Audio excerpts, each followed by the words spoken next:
రాకాలోకంకి స్వాగతం. ఈ కంటెంట్ మీకు నచ్చినట్టయితే లైక్ చేయండి, మీ బంధుమిత్రులకు షేర్ చేయండి. ఇప్పటివరకు సబ్స్క్రైబ్ చేసుకోకపోతే సబ్స్క్రైబ్ బటన్ని నొక్కండి, అదేవిధంగా బెల్ ఐకాన్ని కూడా నొక్కండి. మిత్రులారా, మనకి ఉద్రిక్తతలు కేవలం పశ్చిమ సరిహద్దులో పాకిస్తాన్తో మాత్రమే ఉన్నాయని భావిస్తే మనం పొరపాటు చేసినట్టే. మన తూర్పున కూడా భారతదేశాన్ని చికాకు పరిచే ప్రయత్నం చేస్తున్నారు.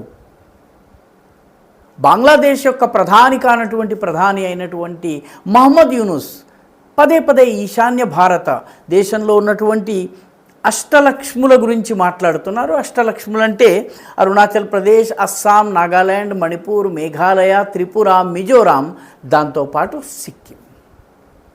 వీటి గురించి పదే పదే మాట్లాడుతున్నారు. చైనాతో చెలిమి చేసే ప్రయత్నం చేస్తున్నారు. మనకి అత్యంత సంవేదనశీలమైనటువంటి అత్యంత ఇరుకైనటువంటి ఈశాన్య భారతాన్ని మిగతా భారతదేశంతో కలిపేటటువంటి చికెన్స్ కారిడార్ మీద బంగ్లాదేశ్ పదే పదే రకరకాల కామెంట్లు చేస్తోంది. ముఖ్యంగా చికెన్స్ నెక్కి అత్యంత సమీపంలో ఉన్నటువంటి లాల్మొనీర్ హాట్ ఎయిర్ బేస్, బంగ్లాదేశ్కి చెందినటువంటి ఎయిర్ బేస్ ఇది. ఈ ఎయిర్ బేస్ని చైనాకి ఇవ్వాలని చెప్పి బంగ్లాదేశ్ ప్రయత్నిస్తోంది. చైనా అధికారులు ఇటీవలే లాల్మొనీర్ హాట్కి వచ్చి ఆ ప్రాంతమంతా ఇన్స్పెక్షన్ చేసి వెళ్ళారు. కాబట్టి పశ్చిమ సరిహద్దు మాత్రమే కాదు, కేవలం పాకిస్తాన్ మాత్రమే కాదు, తూర్పు సరిహద్దు అంటే బంగ్లాదేశ్ విషయంలో కూడాను ఆలోచించాల్సినటువంటి అవసరం ఉంది. అందుకే భారత సైన్యం మే నెల లోపల ఒక చాలా పెద్ద ఆపరేషన్ని ఈ ప్రాంతంలో నిర్వహించింది. ఈ ప్రాంతంలో ఉన్నటువంటి చిన్న పెద్ద అనేకానేక నదులు ఇవన్నీ కూడాను భారతదేశం నుంచి బంగ్లాదేశ్లో ప్రవహిస్తాయి. పర్యవసానంగా నదులు, వాటి ఉపనదులు, వాటి కాలువలు, దీంతో మొత్తం వాగులు, వంకలు ఇవన్నీ కలిపి ఒక చేపల వల లాంటి నదీ మార్గాల ఒక వల తయారవుతుంది. భారతదేశం నుంచి బ్రహ్మపుత్ర వెళ్తుంది, గంగ వెళ్తుంది, సిక్కిం నుంచి తీస్తా నది వెళ్తుంది. ఇట్లాంటి నదులన్నీ వెళ్తుంటాయి.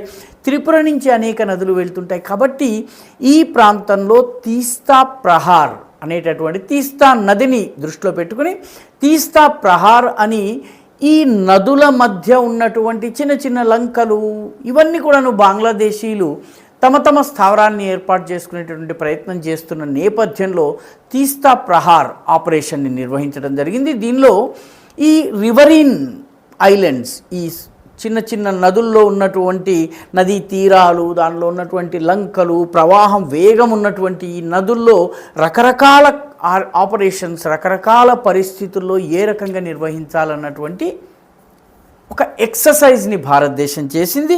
దీన్ని 3 రోజుల పాటు సిలిగురి కేంద్రంగా చేసింది. సిలిగురి ఈ చికెన్స్ యొక్క చివరి భాగంలో ఉంటుంది. సిలిగురి, జల్పాయిగుడి, అలీపూర్ ద్వార్ దాటగానే మనకి అస్సాం వస్తుంది. అస్సాం తరువాత అస్సాంకు చెందినటువంటి సప్త సోదరీమణులు, సిక్కిం మినహా మిగతా 7 రాష్ట్రాలని కూడా వస్తాయి.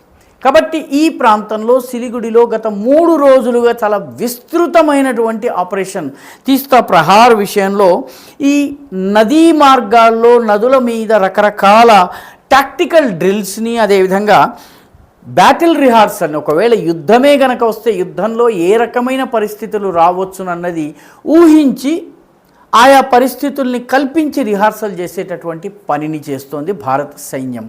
అంటే అటు పాకిస్తాన్ని ట్యాకిల్ చేస్తూనే, ఇటు చైనా సరిహద్దులో మోహరించి ఉంటూనే, ఇటు బంగ్లాదేశ్ సరిహద్దులో కూడాను భారత సైన్యం తన ఆపరేషన్ని నిర్వహిస్తోంది. తమాషా ఏంటంటే ఈ ఆపరేషన్స్ ఇప్పుడే ప్రారంభం కాలేదు.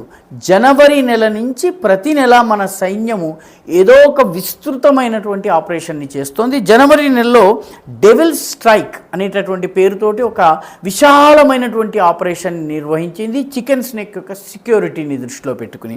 ఫిబ్రవరి నెలలో T-20 ట్యాంక్స్ ఏవైతే భారతదేశం యొక్క ట్యాంక్స్ ఉన్నాయో ఈ ట్యాంకుల మేనూవర్స్, అంటే ట్యాంకులను తిప్పటము, తీసుకువెళ్ళటము, అక్కడ ఉన్నటువంటి ఆ రోడ్లు, అడవి మార్గాల్లో ఏ రకంగా ఉపయోగించాలి, ముఖ్యంగా ఈశాన్య భారతదేశము బెంగాల్ కలిసేటటువంటి చోట ఉన్నటువంటి ప్రత్యేక పరిస్థితుల దృష్ట్యా ట్యాంక్ బేస్డ్ ఆపరేషన్స్ ఎలా నిర్వహించాలి, ఇదంతా కూడా చేయటం జరిగింది. మార్చి నెల వచ్చేటప్పటికి యాంటీ ట్యాంక్ గైడెడ్ మిసైల్స్ తోటి ఈ ప్రాంతంలో ఆపరేషన్స్ నిర్వహించడం జరిగింది. ఏప్రిల్ నెల అంటే గత నెలలో త్రిశక్తి కోర్స్ అంటే మన ఆర్మీ, నేవీ, అదేవిధంగా ఎయిర్ ఫోర్స్ ఈ మూడు కలిసి ఆపరేషన్స్ ఎలా నిర్వహించాలి అని ఆపరేషన్ సర్వశక్తి అనేటటువంటి ఆపరేషన్ నిర్వహించింది. ఇప్పుడు మేలో తీస్తా ప్రహార్ని నిర్వహించింది. తీస్తా నది సిక్కిం నుంచి ప్రారంభమై బంగ్లాదేశ్లో వెళ్తుంది. బంగ్లాదేశ్లోకి వెళ్ళిన తర్వాత అది బ్రహ్మపుత్ర నదిలో కలుస్తుంది. బ్రహ్మపుత్ర నది అస్సాం నుంచి వచ్చినటువంటి బ్రహ్మపుత్రలో కలుస్తుంది. కాబట్టి ఈ ప్రాంతం యొక్క సెక్యూరిటీని భారతదేశం మరిచిపోలేదు. ఎటువంటి పరిస్థితి తలెత్తినా కూడాను దాన్ని తట్టుకోవడానికి పాకిస్తాన్లో ఇప్పటికే మనం ట్రైలర్ చూపించాము.